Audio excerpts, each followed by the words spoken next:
Halo guru-guru hebat, kembali lagi di video saya. Pada video kali ini saya akan menjelaskan koneksi antar materi modul 1.4 Budaya Positif calon guru penggerak angkatan 9 Corlia Deborah. Pada video kali ini saya akan memaparkan sedikit kesimpulan mengenai peran saya dalam menciptakan budaya positif di sekolah. Pada modul 1.4 ini, saya mempelajari beberapa hal. Yang pertama, disiplin positif. 2. Motivasi perilaku manusia. 3. Keyakinan kelas. 4. Posisi kontrol guru. Dan yang kelima, segitiga restitusi.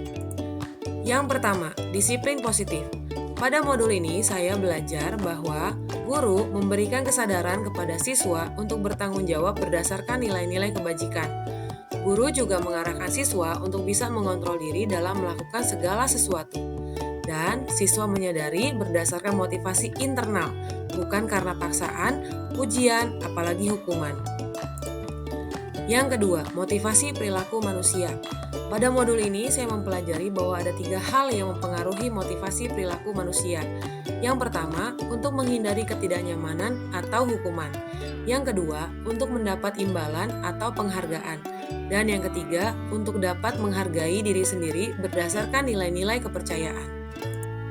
Pada modul ini juga, saya dapat mengetahui bahwa ada 2 hal yang menjadi motivasi eksternal seorang manusia. Yang pertama, untuk menghindari ketidaknyamanan atau hukuman. Dan yang kedua, untuk mendapat imbalan atau pengetahuan. Ini adalah motivasi eksternal manusia. Sedangkan yang menjadi motivasi internal manusia adalah untuk dapat menghargai diri sendiri berdasarkan nilai-nilai kepercayaan. Nah, pada tahapan ini, hindari memberi penghargaan yang berlebihan untuk meminimalisir motivasi eksternal. Jadi, yang terpenting dari seorang manusia itu tadi, motivasi internal yang keluar dari dalam dirinya sendiri untuk menghargai dirinya sendiri. Yang ketiga adalah posisi kontrol guru. Pada modul 1.4 ini, saya mempelajari bahwa ada 5 posisi kontrol guru. Yang pertama, posisi kontrol guru sebagai penghukum. Yang kedua, posisi kontrol guru sebagai pembuat merasa bersalah. Yang ketiga, posisi kontrol guru sebagai teman. Yang keempat, posisi kontrol guru sebagai pemantau. Dan yang kelima, posisi kontrol guru sebagai manajer. Posisi kontrol guru yang baik adalah posisi kontrol guru sebagai manajer. Pada posisi kontrol ini, guru melibatkan siswa, mengarahkan siswa untuk bertanggung jawab, dan mendukung siswa untuk menemukan solusi atas permasalahannya sendiri. Guru juga mengarahkan siswa menjadi manajer untuk dirinya sendiri, sehingga terciptalah identitas yang baru. Semula, siswa merasa bahwa dia memiliki identitas yang gagal, tetapi ketika dia bisa memecahkan masalahnya sendiri, maka identitas gagal tersebut berubah menjadi identitas keberhasilan. Yang keempat adalah keyakinan kelas. Pada tahapan ini, guru berperan untuk mewujudkan keyakinan kelas atau sekolah bersama-sama dengan murid. Keyakinan kelas berbeda dengan peraturan. Peraturan diberikan kepada murid setelah guru menuliskan atau merumuskan peraturannya. Sedangkan keyakinan kelas adalah keyakinan yang sama-sama dirundingkan dan sama-sama dipikirkan bukan hanya oleh guru saja, tapi melibatkan murid-murid juga. Keyakinan kelas atau sekolah berupa kebajikan universal yang mudah dipahami dan harus diterapkan di lingkungan sekolah atau kelas. Dan yang terakhir adalah segitiga restitusi. Pada modul ini saya belajar bahwa guru berperan sebagai manajer untuk membantu siswa menyelesaikan permasalahannya dengan pendekatan segitiga restitusi, yaitu yang pertama, menstabilkan identitas, kedua, memvalidasi kesalahannya, dan yang ketiga, mengembalikan keyakinannya. Nah, di sini diharapkan murid-murid yang tadinya memiliki identitas gagal, merasa bersalah, dan tidak bisa menyelesaikan masalahnya sendiri, mulai berubah menjadi identitas yang berhasil ketika dia menyelesaikan masalahnya sendiri. Guru mengarahkan murid menjadi pribadi yang mandiri dan bertanggung jawab. Selanjutnya kita akan melihat bagaimana koneksi antara materi budaya positif, filosofi KHD, nilai dan peran guru penggerak, dan juga visi misi guru penggerak.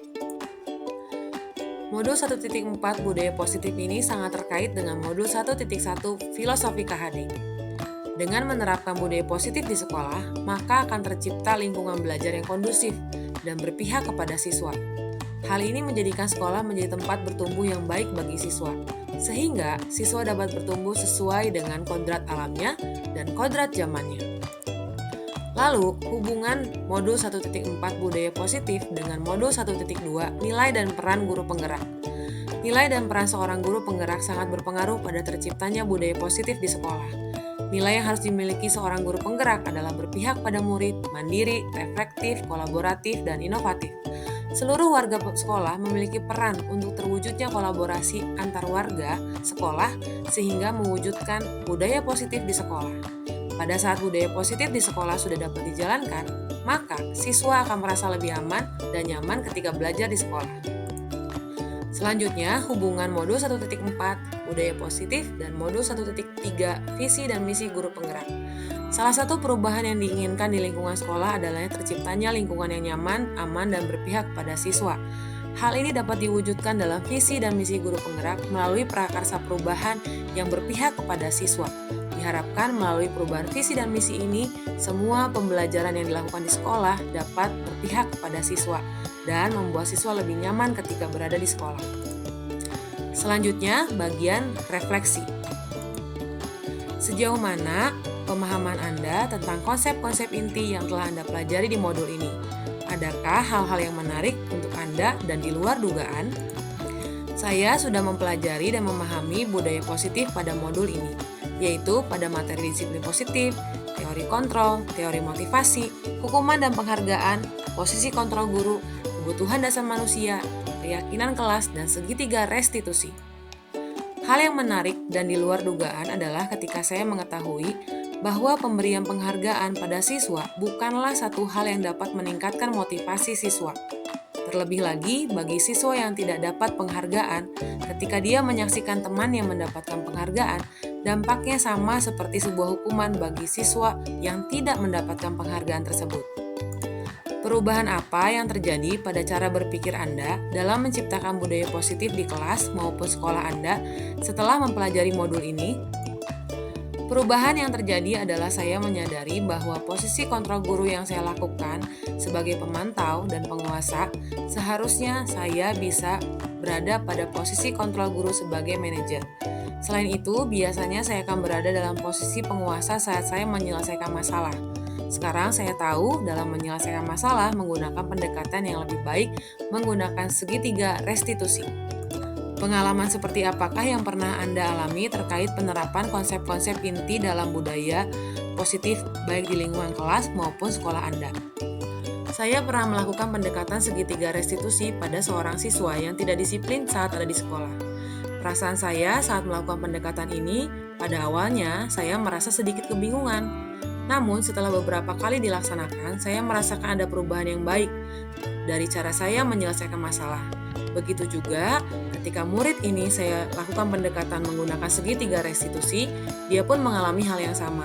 Dia merasa bahwa dia mulai bisa menyelesaikan masalahnya sendiri secara mandiri. Menurut Anda, terkait pengalaman dalam penerapan konsep-konsep tersebut, hal apa sajakah yang sudah baik? Adakah yang perlu diperbaiki? Beberapa hal baik yang saya rasakan saat menggunakan segitiga restitusi untuk menyelesaikan masalah adalah: yang pertama, siswa menjadi lebih terbuka dan lebih leluasa saat dia membicarakan kendala yang dihadapi. Kedua, siswa belajar berpikir memecahkan masalahnya sendiri. Nah, hal yang saya rasa masih perlu diperbaiki adalah ketika saya melakukan pendekatan segitiga restitusi, saya tidak cukup memberikan waktu dan terkadang terburu-buru. Hal ini masih perlu saya perbaiki. Sebelum mempelajari modul ini, ketika berinteraksi dengan murid, berdasarkan 5 posisi kontrol, posisi manakah yang paling sering Anda pakai? Posisi kontrol yang paling sering saya pakai adalah posisi kontrol penguasa dan posisi kontrol teman. Saat itu saya merasa saya adalah satu-satunya orang yang harus berpikir di dalam kegiatan pembelajaran. Namun, hal ini bukanlah hal yang baik. Hal ini malah membuat siswa tidak mandiri. Sekarang saya berusaha berperan sebagai manajer, dan saya harap semua siswa dapat lebih mandiri lagi. Sebelum mempelajari modul ini, pernahkah Anda menerapkan segitiga restitusi ketika menghadapi permasalahan murid Anda? Sebelum mempelajari modul ini, saya pernah menggunakan pendekatan segitiga restitusi terhadap siswa. Tahapan yang saya gunakan adalah menstabilkan identitas dan memvalidasi kesalahan. Namun, saya belum sampai pada tahapan mengembalikan kepada kepercayaan atau nilai-nilai keyakinan kelas. Saya mempraktikkan dengan berdialog bersama siswa yang sedang mengalami masalah. Selain konsep-konsep yang disampaikan dalam modul ini, adakah hal-hal lain yang menurut Anda penting untuk dipelajari dalam proses menciptakan budaya positif, baik di lingkungan kelas maupun sekolah? Saya merasa bahwa dalam rangka menumbuhkan budaya positif di lingkungan sekolah, saya perlu meningkatkan pula kolaborasi antar warga sekolah, yaitu pihak sekolah dan orang tua siswa. Hal ini diperlukan agar terjadi keselarasan antara sekolah dan keluarga di rumah. Sekian video koneksi antar materi modul 1.4 yang telah saya buat. Kiranya hal ini dapat menjadi inspirasi bagi teman-teman sekalian. Tetap semangat guru-guru hebat!